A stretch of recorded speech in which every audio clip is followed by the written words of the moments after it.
traveling agronomist here in South Texas. We've been poring over the data over the last couple of weeks, really trying to dial in on what hybrids are going to be advanced in our winter meetings. But in the meantime, we have been planting some trials that we're looking at over the winter months leading into the next growing season. What we have behind us is what we call our Growout trials.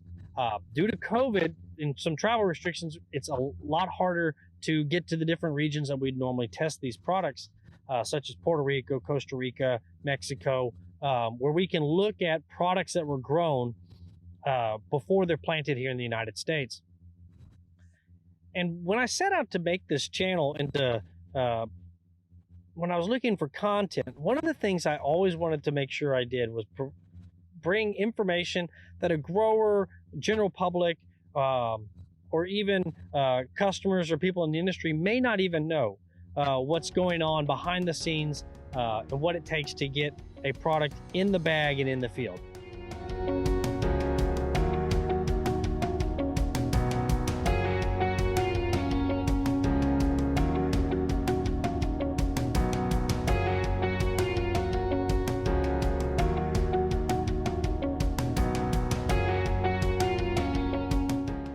So we're going to take a look at some Growout plots and kind of see what's going on and kind of look at what a Growout plot is and what it means for the U.S. customer. For instance, we have off types right here. This is one right here. What we'll do is we will make a general percentage rating for these for that particular lot number, and we're able to know when a grower actually plants it in the field if it is something that we've seen before or if it's some kind of other issue going on in the field. So as an agronomist who's going to be handling customer service calls throughout the season, so if something doesn't go 100% correctly, this is going to provide some background homework that I have done in the off season to help address those issues. So if we have a grower that comes to the field and sees excessive off types that are a little taller, we're going to have that data available to him and myself, primarily myself, to be able to understand what percentage is he seeing in the field, what percentage were we expecting based on the genetic purity and overall grow out results for having those taller off types, and we're able to pair those together and find out a course of action. We always want to provide the highest quality seed possible, and we always want to have the grower in a position for success. And this allows my team and myself to have the most up-to-date information and understand how new products are going to look in the field with the newest seed that we have. Now, we're walking through this field and we're looking for specific phenotype markers. So things like awns, which are the small hairs on the end of the flowers, and overall plant height, grain head type, overall plant structure. Is it tall? Is it short? And everything in between. We want it to be a very uniform product, both genetically and phenotypically. And so by looking at these now, we're taking some notes. I've been down here. Dr. Ragu, who's in one of our other videos, was down here taking notes as well. And Dr. Ben has been down, and all of us are taking individual notes, and we're getting together and sharing our insights to make sure we're all prepared for the coming season. Let's see if we can find one of these hybrids that does not have an on it, and you can kind of see it. In fact, here we go right here.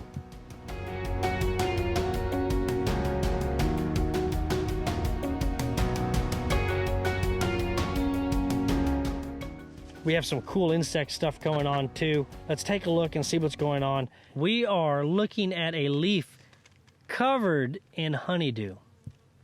And we can see just all the fascinating insects that are coming to eat the honeydew, which is going to be that sweet, sticky substance put out by aphids. And it is just a tremendous food source for a lot of these different bees, wasps, and flies.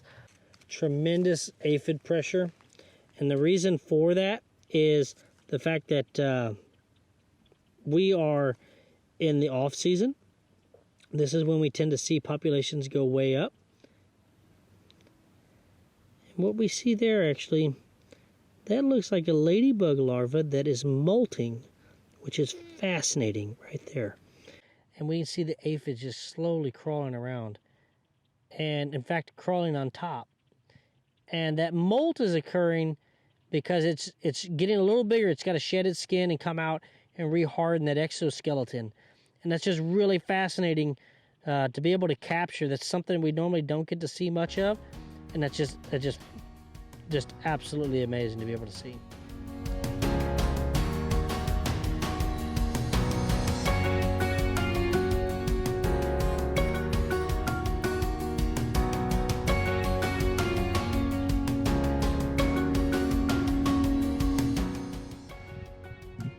All right, well, we're finished up taking our notes on our Growout. We're gonna go look at one little place real quick where we're thinking about putting in another trial to look at some herbicide control. And really interesting, we'll go take a look at what crops are already in the field and see what the condition is, so we can see how well it's gonna do for trials next year. So, all right, let's go.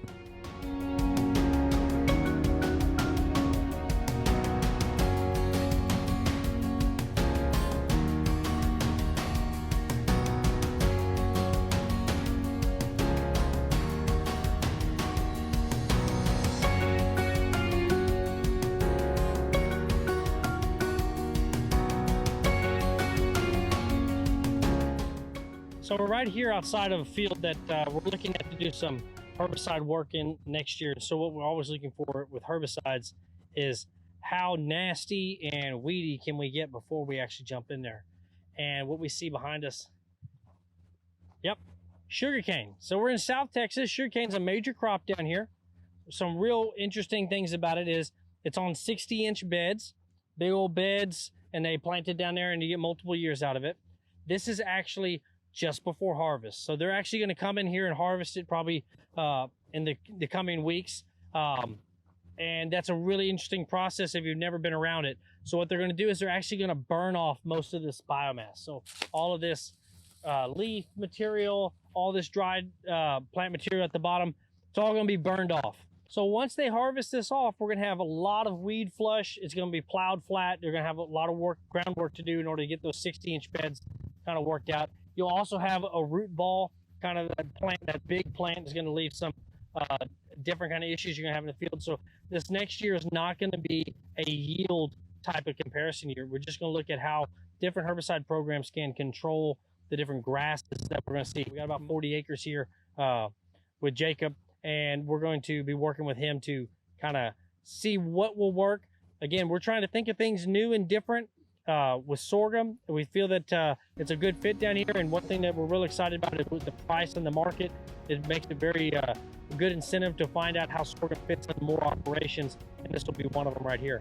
But we got about 45 to 60 days before we're starting to plant all through Tamaulipas, Mexico, and up into the South Texas area. And so we're going to be back in the field before you know it. Like and subscribe, and we'll see some more cool stuff in the coming weeks. Thanks.